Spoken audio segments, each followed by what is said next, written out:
Hello everyone, welcome back to my YouTube channel YouTube study official. आज की इस video में करेंगे ड्यू सोल का थर्ड सेमेस्टर का हमारा सब्जेक्ट है हिस्ट्री ऑफ इंडिया 1200 से 1500 सीई। इस सब्जेक्ट के हम मोस्ट इंपॉर्टेंट क्वेश्चन आंसर्स इस वीडियो में करेंगे। अगर आप हमारे चैनल पर न्यू हैं या चैनल को अभी तक सब्सक्राइब नहीं किया है तो चैनल को जरूर से सब्सक्राइब कीजिएगा। तो आइए फिर स्टार्ट करते हैं। इस वीडियो का हमारा फर्स्ट क्वेश्चन जो आपको बनता है, कबीर और गुरु नानक की शिक्षाओं पर चर्चा कीजिए। तो कबीर को ये माना जाता था कि ये 15वीं शताब्दी की एक रहस्यवादी कवि हैं और संत थे, जिनकी शिक्षाएं जो थी भक्ति आंदोलन के अंदर महत्वपूर्ण भूमिका निभाई थी। जिन्होंने इनकी शिक्षाएं क्या क्या थी? इनकी शिक्षा, सबसे पहली जो शिक्षा थी वो ईश्वर के ऊपर थी। ईश्वर के ऊपर इनका ऐसा मानना था कि ईश्वर एक निरंकारी दिव्य सत्ता है, यानी कि एक ऐसी शक्ति है जो कि निरंकार रूप में है। ये किसी भी प्रकार के जो है सगुण भक्ति, जो हम सगुण और निर्गुण जानते हैं, सगुण में क्या होता है, मूर्ति पूजन करते हैं, निर्गुण में नहीं करते हैं। तो ये निर्गुण भक्ति को अपनाते थे, निर्गुण भक्ति के ऊपर मानते थे। ये मानते थे कि जितने भी ईश्वर हैं इस जगत में, फिर चाहे हिंदुओं के हों, चाहे मुस्लिम्स हों, चाहे सिख हो या अन्य किसी भी धर्म के क्यों ना हो, सभी भगवान एक ही है, जिनका नाम जो निरंकार है, जो कि ओमकार है। एक ही इसमें ईश्वर है। फिर इनकी दूसरी शिक्षा इनकी कर्मकांडों की आलोचनात्मक थी। यानी कि इनका ऐसा मानना था, जो हिंदू और मुस्लिम जो दोनों के धार्मिक रूढ़िवादी परंपराएं हैं, जितने भी रीति रिवाज हैं, उन सभी की आलोचना करते थे। ये उन सभी के जितने वेद और पुराण हमारे बने हुए हैं, हमारे जितने वेद और मुस्लिम्स के जितने भी कुरान हैं, उन सभी की प्रामाणिकता मांगते थे कि अगर आप हमको वेद और कुरान दिखा रहे हो तो इनका क्या प्रमाण है कि ये सही है या गलत है। तो इसके ऊपर इनका सवाल था। जितने भी तीर्थयात्री जितने भी थे, जो अपनी यात्रा करने जाते थे, तीर्थों पर घूमने जाते थे, और जो भी कोई पशु पक्षियों की बलि देता था, उन बलि प्रथाओं के ऊपर भी ये सवाल उठाते थे कि क्या आपकी बलि प्रथा सही है। क्योंकि अगर हमारा मानना ऐसा है कि जितने भी जीव इस जगत में है वे सभी ईश्वर के संतान हैं, तो क्या कभी कोई ईश्वर अपनी संतान की बलि मांगेगा आपसे? तो इस प्रकार से भी इनके जो है कई जगह पर आलोचना की जाती थी। चौथा इनकी शिक्षा थी कि समानता और भाईचारे से जीवन व्यतीत करना। इनका मानना था, फिर चाहे कोई किसी भी धर्म का हो, कोई किसी भी कास्ट का, रंग का, भेदभाव का, या किसी भी कैटेगरी का कैसा भी इंसान क्यों ना हो, वह सभी जो भी जीव हैं, जो भी जीवित हैं, वह सभी सब निरंकार यानी कि अपने ईश्वर की एक सच्ची संतान है। तो हम सभी को भाईचारे और सद्बुद्धि के साथ रहना चाहिए, एक साथ भाईचारे में रहना चाहिए। इनके जितने भी लिखे हुए इनके जितने भी ग्रंथ है या फिर जो भी इन्होंने शिक्षा दी है, वह सब कवि के फॉर्म में, कविता का प्रयोग इन्होंने किया गया है। जितने भी इनकी कविता है वो सब बहुत सरल आम भाषा में लिखी गई है, जो दोहे के रूप में प्रयोग किया गया है, जिनको दोहा कहा जाता है, जिससे कि अपने आध्यात्मिक विचारों को जन जन तक पहुँचाते थे। अब यहाँ तक हमारे कबीर ख़त्म हो चुके हैं। अब आते हैं हमारे गुरु नानक की शिक्षाओं पर। गुरु नानक जिनकी शिक्षा जो थी 1469 से लेकर 1539 तक सिख धर्म के संस्थापक थे, और उनकी शिक्षाएं जो थी सिख धर्म की नींव रखी थी। इनका भी ईश्वर के प्रति ऐसा ही मानना था कि ईश्वर निरंकारी है, सर्वोच्च शक्ति है, एक ही रूप है, चाहे किसी भी धर्म का हो, किसी भी कैटेगरी का हो, कैसा भी क्यों ना हो, ईश्वर सिर्फ एक ही है, जिसको हम ओमकार कहते हैं, निरंकार कहते हैं। दूसरा, कर्मकांडों की आवृत्तियाँ, अस्वीकृति। गुरु नानक ने हिंदू और मुसलमान दोनों के धर्मों को खोखले कर्मकांडों और अंधविश्वासों पर मूर्ति पूजा की आलोचना की है। उनका ये मानना था कि धार्मिक रीति रिवाज पर निर्भर रहने की बजाय ईश्वरीय सिद्धांतों के अनुसार सत्यनिष्ठा जीवन के महत्व का उपदेश दिया है। यानी कि इनका ऐसा मानना था कि हम जितना भी हम कार्य करते हैं अपने देवी देवताओं के लिए, या फिर जिस भी ईश्वर को मानते हैं, उसके लिए हम जो भी अपने कर्म कांड करते हैं, जितना भी अंधविश्वास करते हैं, उन सबको ना मान के उनके हमारे जो ईश्वर के जितने भी सिद्धांत हैं, जैसे सच्चाई पे चलना, नेकी करना, दूसरों की सहायता करना, ज़रूरतमंदों की हमेशा सहायता में रहना, तो इन सभी के ऊपर हमें बल देना चाहिए, इन सभी कार्यों को हमें करना चाहिए, ना कि हम कुछ ऐसे अंधविश्वासों को या कर्म कांडों को करें जिनके हमें सच्चे होने का कोई सबूत ही हमारे पास ना हो। समानता और सामाजिक न्याय। उन्होंने जो है जाति, पंथ, लिंग के बावजूद सभी लोगों की सामान्यता की वकालत की है। सेवा और सामुदायिक जीवन बिताने का अपना विचार रखा है।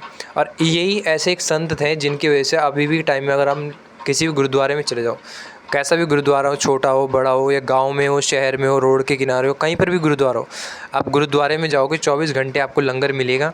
किसी भी समय आप चले जाओ, किसी भी अवस्था में आप चले जाओ, किसी भी रंग रूप भेद कास्ट कैटेगरी कोई भी आप क्यों ना हो, चाहे नीची जाति के हो चाहे ऊँची कास्ट के हो, कैसे भी हो, आपको लंगर हमेशा हर टाइम वहाँ पर उपलब्ध रहेगा आपके लिए। आप भूखे हो आपको खाना दिया जाएगा, आपकी सेवा की जाएगी। ये भी इन्हीं के कारण है। आध्यात्मिक मुक्ति। नानक जी ने सिखाया है कि मुक्ति ईश्वर की भक्ति, नैतिक जीवन और ईश्वर को निरंतर याद करने से होती है। उन्होंने नाम जपने का सिद्धांत दिया है, कीर्त करो यानी उनका कीर्तन करने के लिए किया है, और वंड चक्को यानी दूसरों के साथ समझौता साझा करने पर जोर दिया है। नैतिक जीवन और सेवा। नानक ने इस बात पर जोर दिया है कि आध्यात्मिक प्रगति नैतिक आचरण, दयालुता और निस्वार्थ सेवा से साथ होनी चाहिए। उन्होंने लोगों की सामाजिक रूप से जिम्मेदारी बनने के लिए प्रोत्साहित किया है। दुनिया में धार्मिक आचरण के साथ साथ रहने के लिए पक्ष में अपनी तपस्या की है। यानी इनका मानना था कि जितने भी लोग रहते हैं उन सभी को आध्यात्मिक प्रगति के लिए अपने आचरण सुधारने चाहिए। हमें दयालुता और निस्वार्थता के साथ सेवा करनी चाहिए। अगर हम किसी की भी कोई ज़रूरतमंद की सहायता करते हैं तो हमें निस्वार्थपूर्ण यानी हमें उसके कोई ये नहीं होना चाहिए कि अगर हम इसकी मदद कर रहे हैं तो बदले में ये भी हमारे लिए कुछ करे, ऐसा नहीं होना चाहिए। अब आता है हमारा दूसरा क्वेश्चन।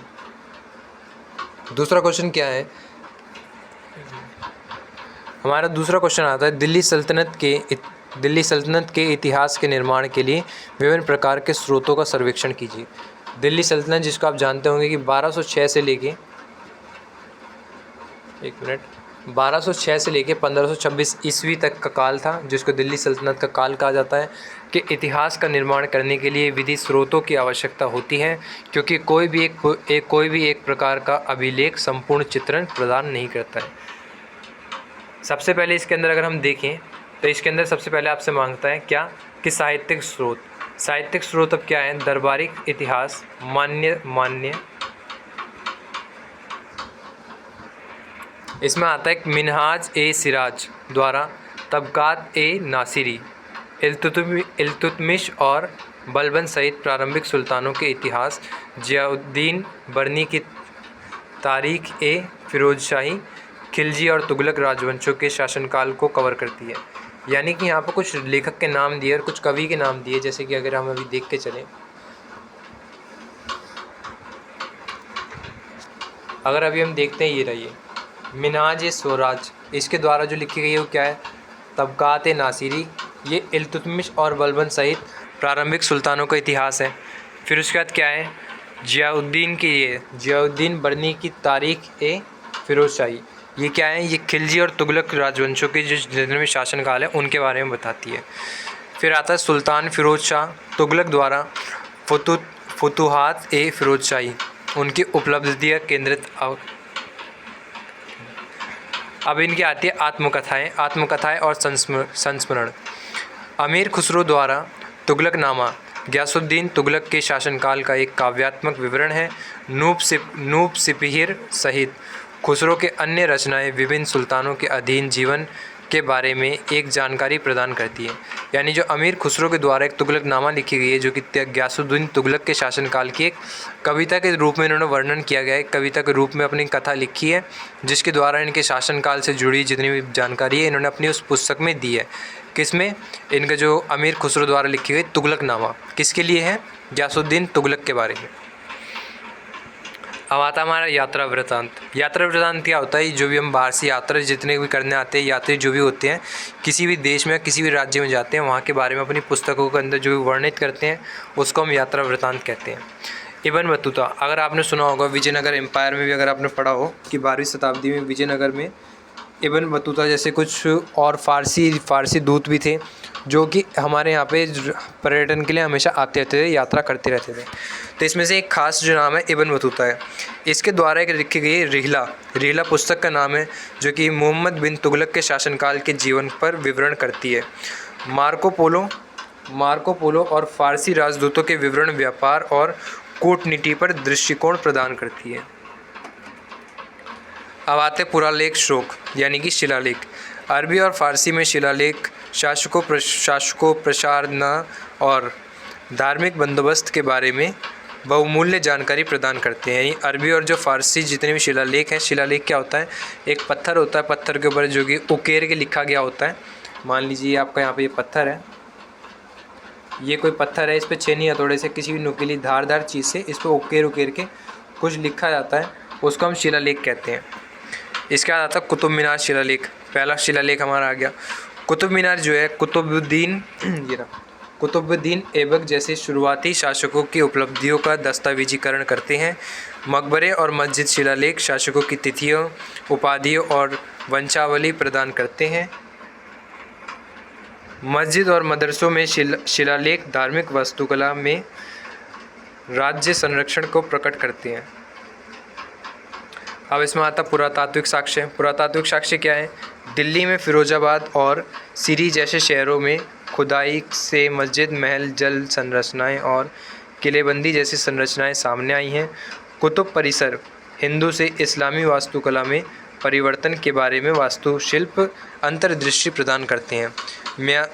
मध्ययुगीन बस्तियों में प्राप्त भौतिक अवशेष जैसे मिट्टी के बर्तन और औजार, यानी कि क्या माना जाता है कि जो हमारा यहाँ पे कुतुब मीनार जो बना हुआ है, उसके पुरातात्विक साक्ष्य हम जब देखते हैं तो दिल्ली, फिरोजाबाद और सिरी जैसे शहरों में खुदाई के बाद मस्जिद, महल और जल संरचनाएं जैसे मिली हैं, किलाबंदी मिली है, जिसमें से अभी हम जो कुतुब मीनार का जो परिसर है, यानी कि वहाँ पर जो ग्राउंड है कुतुब मीनार का, उसके अंदर अगर हम जाके देखते हैं तो वहाँ पे हिंदू से इस्लामी वास्तुकला में परिवर्तन किया गया। यानी कि जो कुतुब मीनार जो बना हुआ है, वहाँ पे जितनी भी संरचनाएं मिली है वो पहले मानी जाती थी कि किसी हिंदू साम्राज्य की या हिंदू राजा के किसी के अंतर्गत आती थी, क्योंकि हिंदुओं की जो संरचनाएं होती थी उस तरीके की संरचना थी, जिसको कि तोड़ के या फिर ख़राब करके वहाँ पर कुतुब मीनार को बनाया गया था, जिसके अवशेष वहाँ पर मिले हैं, जैसे कि चिकनी मिट्टी, मिट्टी के बर्तन। फिर आता मुद्रा शास्त्रीय स्रोत, यानी कि सिक्के। सिक्के सल्तनत के राजनीतिक और आर्थिक इतिहास के पुनर्निर्माण में मदद करते हैं। वे शासकों की उपाधियों और राजनीतिक नियंत्रण को दर्शाते हैं। उदाहरण, मोहम्मद बिन तुगलक का टोकन मुद्रा के साथ साथ प्रयोग। सिक्के सल्तनत के प्रभाव में तहत व्यापार और नेटवर्क और क्षेत्रों की सीमा को भी दर्शाती है। यानी कि यहाँ पे दिया हुआ है, मोहम्मद बिन तुगलक के टाइम में एक टोकन मुद्रा चलती थी जिसका प्रयोग ये लोग करते थे। सिक्के क्या करते हैं? सिक्के हमारे जितने भी आसपास के जो भी व्यापार होता था, नेटवर्क क्षेत्र होता था और जितने भी क्षेत्र की सीमा होती थी उन सबको दर्शाते थे। इसके बाद अभी अगर हम आते हैं विदेशी लेख। विदेशी लेख क्या होते हैं? जो विदेशों में जितने भी आते हैं, विदेशों से आए हुए यात्रियों द्वारा या फिर विदेशी खगोलकर्ताओं के द्वारा ये जो लेख लिखे गए होते हैं, ये वो होते हैं। जैसे कि अब पढ़े तो हम अन्य क्षेत्रों से आए यात्री, मैंने बताया था ना यात्री, अन्य क्षेत्रों से आए यात्री, व्यापारी और राजदूतों ने दिल्ली सल्तनत के बारे में अपनी राय दर्ज की हैं। इब्न बतूता ने रेला में मोहम्मद बिन तुगलक के प्रशासन और दरबारी जीवन का वर्णन किया है। चीनी और फ़ारसी दूतों ने सल्तनत के साथ साथ राजनयिक संबंधों और व्यापार आदान प्रदान करने का दस्तावेजीकरण किया है। यानी कि जितने बाहर से जो भी यात्री आते थे, व्यापारी, राजदूत जितने भी होते थे, जितने भी खोजकर्ता यहाँ पर आते थे, वह सभी जितने भी अपने रास्ते में आने वाली चीज़ों को या जिस शहर में रुकते थे, जिस गाँव में रुकते थे, वहाँ के पर्यावरण को, वहाँ की भौगोलिकता को, वहाँ की आर्थिक स्थिति को, राजनीतिक तंत्र को देख के उन सभी के बारे में कुछ कुछ अपनी पुस्तकों के अंदर राय देते थे या पुस्तक के अंदर अपने बारे में लिखते थे।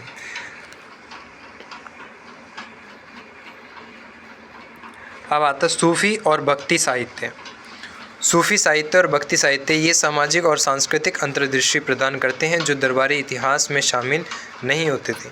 सूफ़ी ग्रंथ शासकों और धार्मिक समुदायों के बीच संबंधों को दर्शाती हैं। उदाहरण, फवेद अल फुआद ने दिल्ली के शासकों पर निजामुद्दीन औलिया के प्रभाव पर चर्चा की है। सल्तनत काल के दौरान भक्ति कविता बदलती धार्मिक और सामाजिक परिस्थितियों के प्रति लोकप्रिय प्रतिक्रियाओं को दर्शाती है।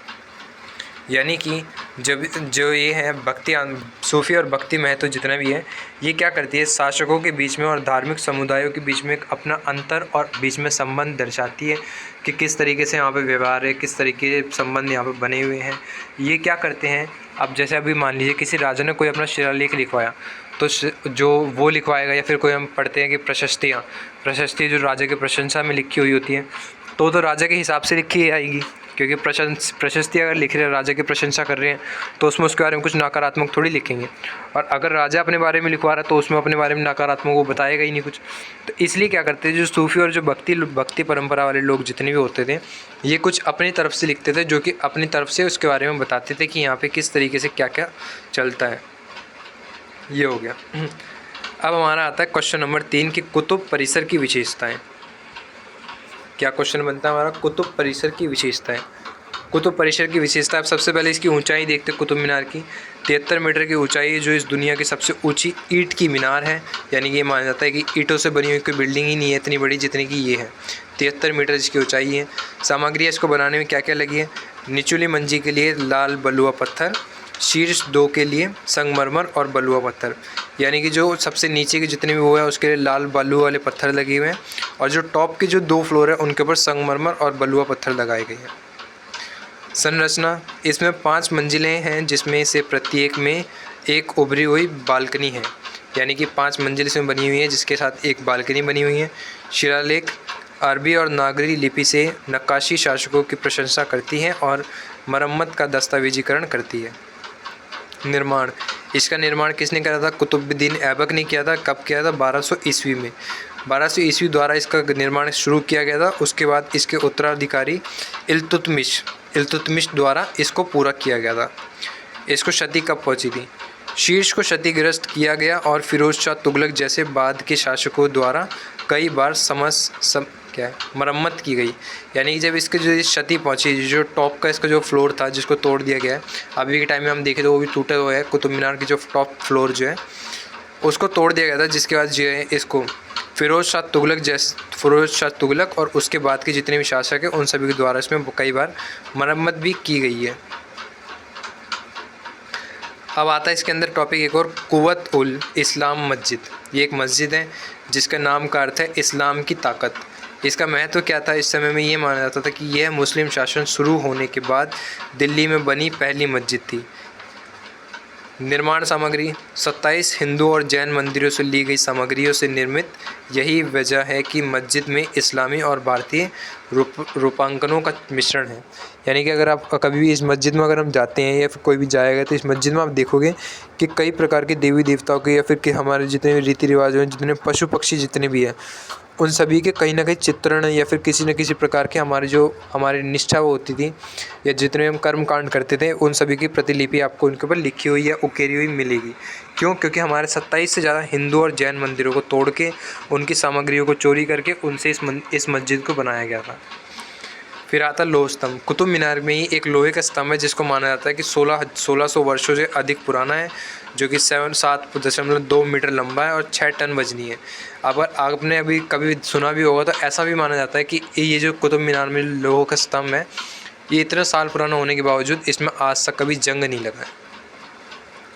ये जंग प्रतिरोध लोहा है, असाधारण रूप से शुद्ध है, जो बताया जाता है कि इसमें जंग क्यों नहीं लगी।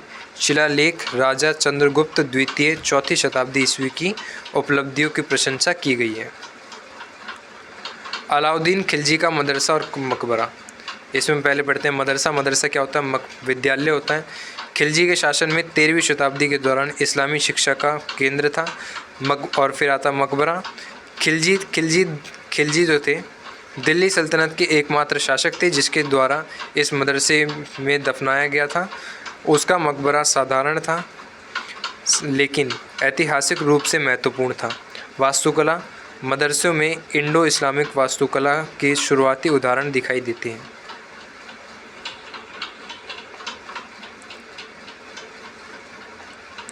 फिर आता है इसमें अलाई मीनार यानी अधूरा टावर। अब इसका अगर हम देखें नियोजित आकार, अलाई मीनार क्या है? खिलजी इसे जो है कुतुब मीनार की ऊंचाई से 2 गुना ऊंचा बनाना चाहता था, लेकिन वह इसे जो पूरा नहीं कर सकता था। वर्तमान स्थिति में आज ये लगभग 24.5 मीटर है ऊंचा है। विशाल पत्थर के आधार जैसा दिखता है। अधूरेपन के कारण 1316 ईस्वी में खिलजी की मृत्यु के बाद काम बंद हो गया था। क्योंकि क्या था, जो अलाउद्दीन खिलजी जो था ये कुतुब मीनार से भी ऊंचा इसको बनाना चाहता था, लेकिन इसकी इसमें 1316 ईस्वी में मृत्यु हो जाती, जिस कारण से इसको अधूरा ही रखा जाता है। फिर आता है कब्रें और अन्य खंडर। इल्तुतमिश के मकबरा 1235 ईस्वी। 1235 ईस्वी में निर्मित किया गया। इस मकबरे में ज्यामितीय पैटर्न और कुरान की आयतों सहित जटिल नक्काशी है। फिर आता है स्मिथ का गुंबद। स्मिथ का गुंबद क्या है? ये ब्रिटिश इंजीनियरों या फिर मेजर रॉबर्ट स्मिथ द्वारा 1828 में कुतुब मीनार के शीर्ष पर बनाया गया एक छोटा सा गुंबद है, लेकिन बाद में इसे हटा दिया गया और अब ये पास के बगीचे में स्थित रखा हुआ है। अगर आप कभी भी देखने जाओगे तो जो लोहे स्तंभ जो वहाँ पे है उसके बगल में जो खंडर बने हुए हैं वहीं पे एक इस तरीके का गुंबद रखा हुआ है। गुंबद क्या होता है? जैसे मान लीजिए मस्जिद बनी है, मस्जिद के ऊपर ये ऐसा बनाते हैं ना कुछ, ये जो है ये पार्ट जो है इसको हटा दिया गया था, जिसको कि रॉबर्ट स्मिथ द्वारा 1828 में बनाया गया था। इसको लेकिन हटा के वहीं पे एक साइड में रख दिया है। अब कुतुब मीनार जो है वैसा का वैसा, जो टूटा हुआ अधूरा था वैसा ही उसको अभी भी रखा गया है। इसके अतिरिक्त जानकारी अगर हमें कुछ मिलती है तो स्थापत्य शैली मिलती है। स्थापत्य शैली क्या थी? कुतुब परिसर में इस्लामी, हिंदू और जैन शैलियों का एक दिलचस्प मिश्रण देखने को मिलता है, क्योंकि इसमें पहले से मंदिरों की सामग्री का दोबारा इस्तेमाल किया गया था। यूनेस्को विश्व धरोहर यानी यूनाइटेड नेशन जो हमारी जो है उसके द्वारा इसे 1993 में इसके सांस्कृतिक और स्थापत्य महत्व के लिए यूनेस्को स्थल घोषित किया गया था। यानी यूनाइटेड आगंतुकों का आकर्षण यह परिसर न केवल इतिहास बल्कि खूबसूरत अध्ययन में भी प्रस्तुत करता है, जो इसे पर्यटकों और स्थानीय लोगों के लिए एक लोकप्रिय स्थान बनाता है। अब हमारा जो क्वेश्चन आता है, चौथा क्वेश्चन है, लास्ट क्वेश्चन इस वीडियो हो सकता है कि दिल्ली के विभिन्न सुल्तानों के अधीन एकता प्रणाली की विशेषताओं की व्याख्या कीजिए। एकता प्रणाली आपकी बहुत मोस्ट इम्पोर्टेंट है, जो कि आएगा ही आएगा, किसी न किसी तरीके से आपके क्वेश्चन में ज़रूर पूछा जाएगा। जो कि दिल्ली सल्तनतों में एकता प्रणाली शासकों की भूमि, कर और सेना का प्रबंध करने के लिए एक प्रकार का टैक्स था।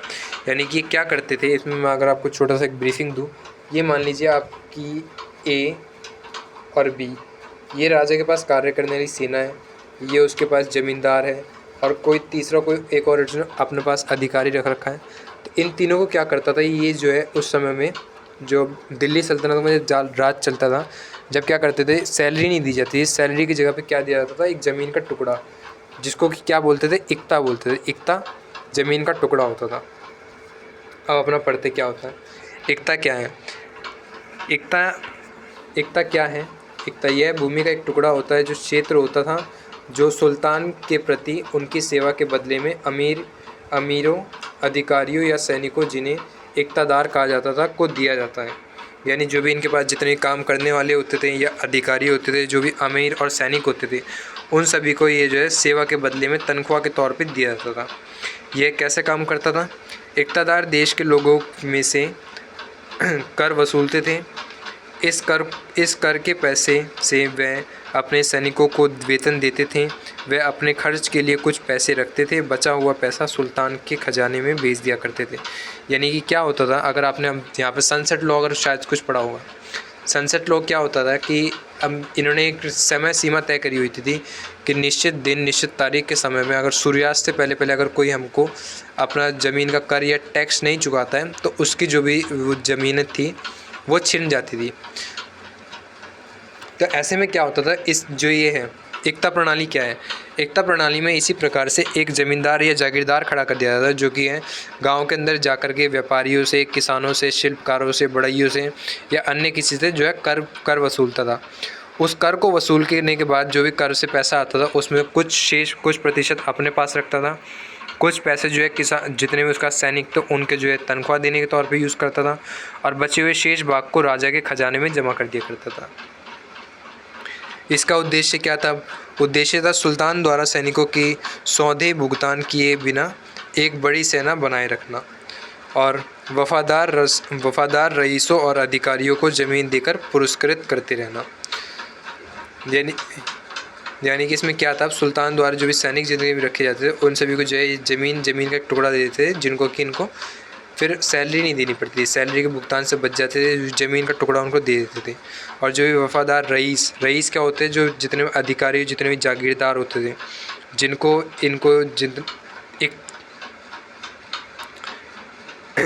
जिनको भी ज़मीन दी जाती थी, जो उनको रईस कहते थे। रईस क्या होता है? जागीरदार या ज़मींदारों को रईस कहा जाता था। इनको ज़मीन देके पुरस्कृत करते रहते थे ये, यानी भेंट देते रहते थे इनको। अब सुल्तान ने इसे नियंत्रित कैसे किया?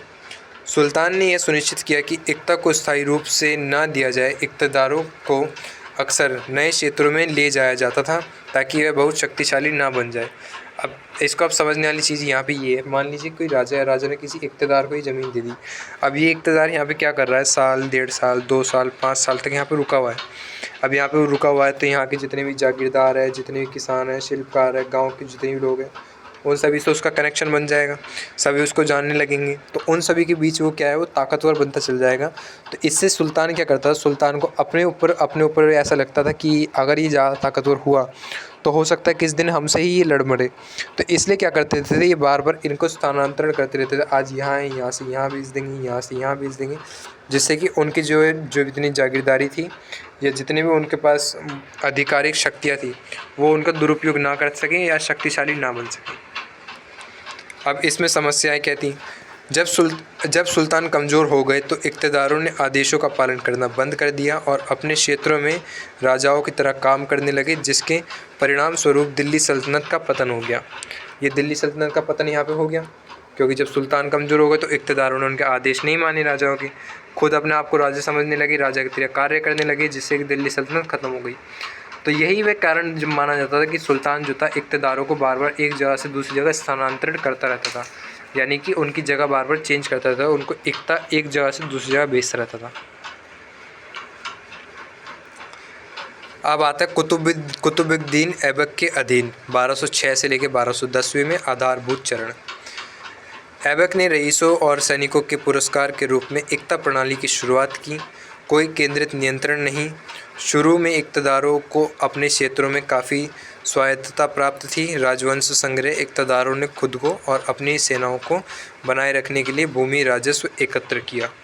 अब यहाँ पे क्या था, जब यहाँ पे कुतुबुद्दीन ऐबक आया था 1206 से लेकर 1210 में, इसने जब एकता प्रणाली शुरू की थी, जब इसने रईसों को ज़मीन का टुकड़ा पुरस्कार के तौर पे देना शुरू करा, तब क्या था, तब तक यहाँ पे जितने भी केंद्रित नियंत्रण जो था वो नहीं था।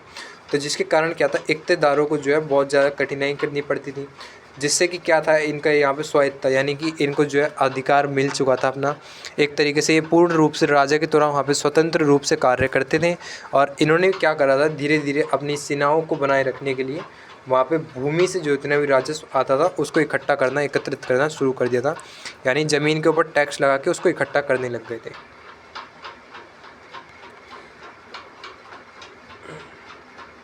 अब आता है बलबन के अधीन 1266 से लेकर 1287 सख्त केंद्र